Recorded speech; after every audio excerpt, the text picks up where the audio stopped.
Hi, I'm Heather. Welcome to class. Today I'm sharing an excerpt from Intermediate 308, which is a recent upload in the Iyengar Practice Hub, my online video library, and I invite you to do the full class with me by signing up to the Iyengar Practice Hub. The link is in the description box below. Before we begin, if you find this video helpful, be sure to like and subscribe. Now let's go for the loop with the shoulder width position. Yeah, so when you hold that against your shoulders, shoulder width. When you put that around your wrists, your arms are shoulder width. We're going to bring that behind the back, however. So it's around the wrists, behind the back. Turn the palms forward and press the wrists against the belt and pull the hands back a little and roll the shoulders back. And again, watch that you're not going into the lumbar lordosis in an effort to get movement in the shoulders. Draw your tailbone down, lift your navel up, hit the wrists out against the belt, straighten the elbows, press shoulder tips back and down. Then relax for a moment. And we're going to do that same action, but come forward into Uttanasana. But we'll start with the knees bent so that we can see if that just helps us feel like we've got more movement in the shoulders. So bend your knees, hit the wrist against the belt, fold forward. Let's have the palms facing each other. Bring your ribs to your thighs. Then take your arms back even more, overhead. Take them as far overhead as you can. And for now, just keep the knees bent. So that hopefully gives you a feeling of the torso descending and gravity helping to move the arms in this direction. Let the neck go and allow the shoulders to move into the neck. Breathe smoothly. Now, if you're feeling supple, you want to go for straightening the knees, you can.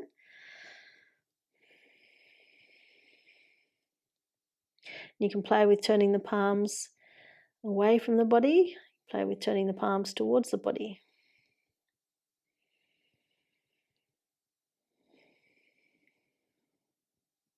And then make your way up all the way.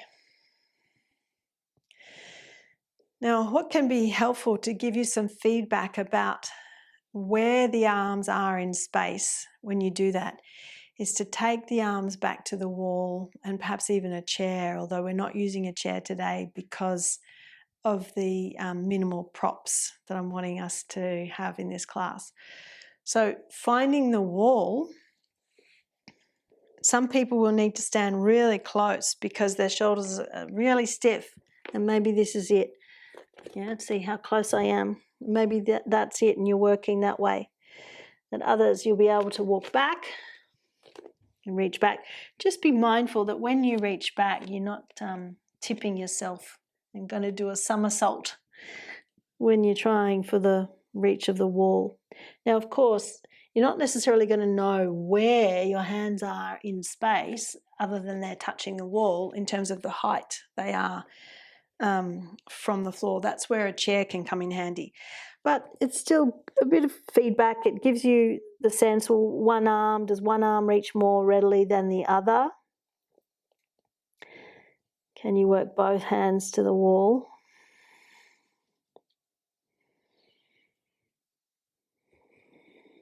Keep breathing.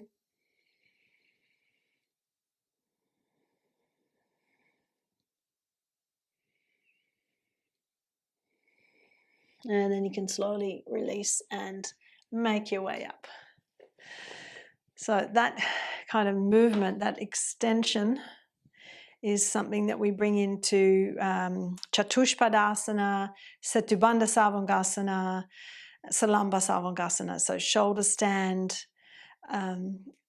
bridge pose and four-footed pose. I said them in reverse order to how I said them in the Sanskrit.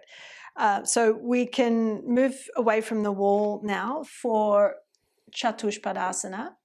We're going to firstly do it with the belt around the ankles. Then we'll try with the hands catching the ankles. And I know for some people that won't be where you go. You might still work with the belt around your ankles. So there are a couple of ways that I practice with the belt. If you minimize the loop, then you don't need to consider the loop as part of this equation. You've got the long belt. One standard way that's really easy and you don't get confused is to put it around the front of the ankles. So then you lie back and you're holding the belt just there in front of the ankles, and the hands are quite close to the feet.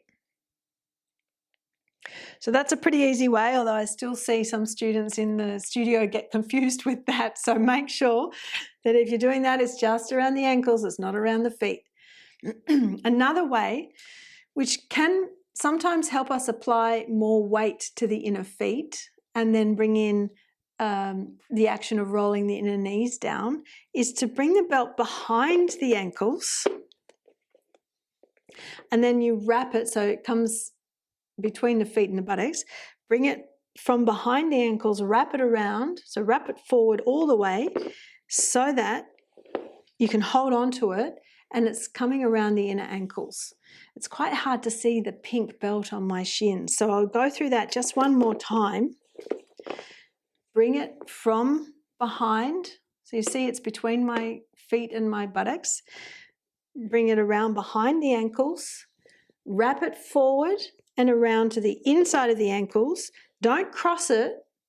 So the belt that's on the right side comes to the right hand, the belt that's on the left side comes to the left hand, and then you can lie back holding the belt, bringing the feet in close. And just note, when you pull on that belt, note how it helps you to press the inner feet down a little more, even though we're not pushing down into the feet yet to lift the hips, but hopefully you get the idea.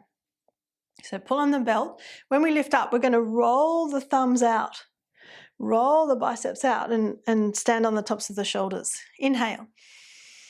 Exhale, drive the feet down, pull on the belt, elbows straight. At no point do you have the elbows bent here. Roll the shoulders under, stand on the tops of the shoulders,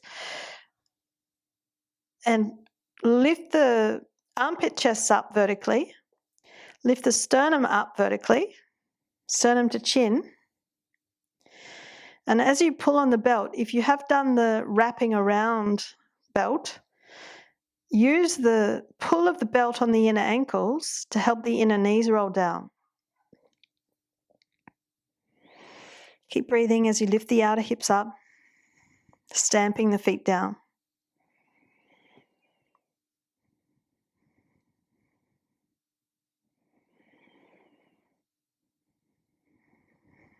Okay, then undo the tuck of the shoulders, come down, let go of the grip of the belt, relax there for a moment.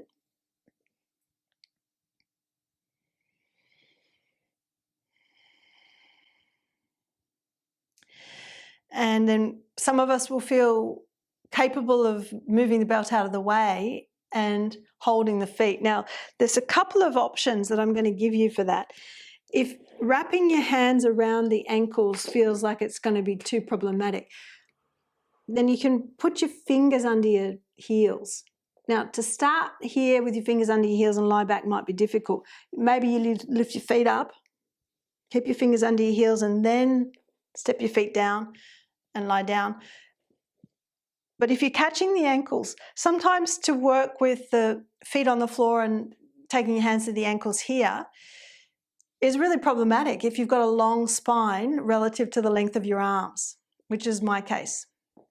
Yeah, you see here I've got my feet quite close to the buttocks, but I still find it difficult to reach to wrap the hands around the front of the ankles. If you've got long limbs, it's easy or easier. So what I'll do is lift the feet off the floor, catch the ankles, then as soon as I press the feet down into the floor, I commit to lifting the hips and rolling the shoulders under so I can maintain that grip. So you decide if you're going to do that or if you're going to place your fingers under the heels or you're still working with the belt. Either way, stamp the feet down, lift the outer hips up, shoulders roll under, sternum lifts.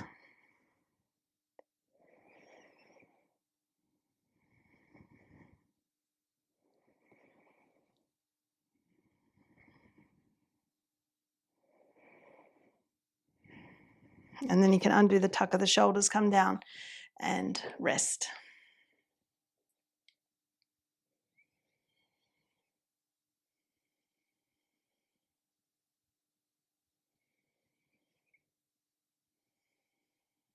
And then roll over and come to sitting. If you practice yoga, you probably already know this feeling. You want to practice at home, but without guidance, home practice can sometimes feel overwhelming. You need a sense of purpose, clarity, direction, structure, and often those things can be lacking when we're at home on our own. That's exactly why I created Iyengar Practice Hub.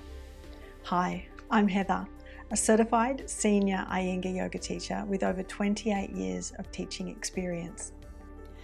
The Iyengar Practice Hub is an extensive online video library containing hundreds of Iyengar yoga classes designed to support you wherever you are in your practice and wherever your practice needs to go next. Each class is thoughtfully created, carefully sequenced, and grounded in the principles of the Iyengar method. Within the Iyengar method, we focus on precision in technique, which involves awareness of alignment and intelligent use of props. Timings or holdings of the poses for a specified length of time. Repetition, which builds strength, flexibility, and clarity in action.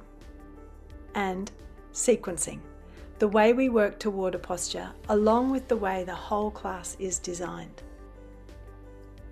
This isn't just a collection of videos, it's a structured, living resource you can return to again and again. All classes are organised into 20 clearly defined categories, making it easy to find exactly what you need, whether that's arm balances, standing poses, twists, forward bends, therapeutic classes, focus on hips, back bends, or restorative classes, to name a few. Within each category, you'll find enormous variety, so your practice never becomes repetitive or stale. Every class reflects creative, intelligent sequencing, designed to build awareness step by step, with the props being used strategically to support understanding, accessibility, and deeper action in the pose. This allows you to practice with confidence at home, knowing you're being guided with care, skill, and integrity. If you're a student, this hub becomes your personal practice companion, helping you stay consistent, inspired, and connected to your body. And if you're a teacher, the Iyengar Practice Hub is an invaluable teaching resource, offering fresh sequencing ideas, intelligent prop use, and new ways of approaching familiar poses. Over time, what this library really gives you is trust. Trust in your practice, trust in your choices, and a deeper relationship with yoga that supports you both on and off the mat.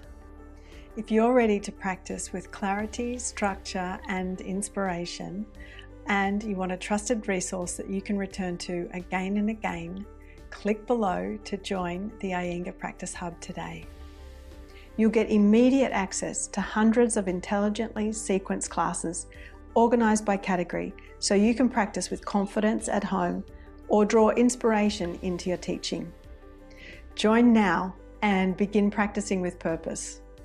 For full-length classes, check out the Iyengar Practice Hub, heatherkitchenyoga.com. The link is in the description box below.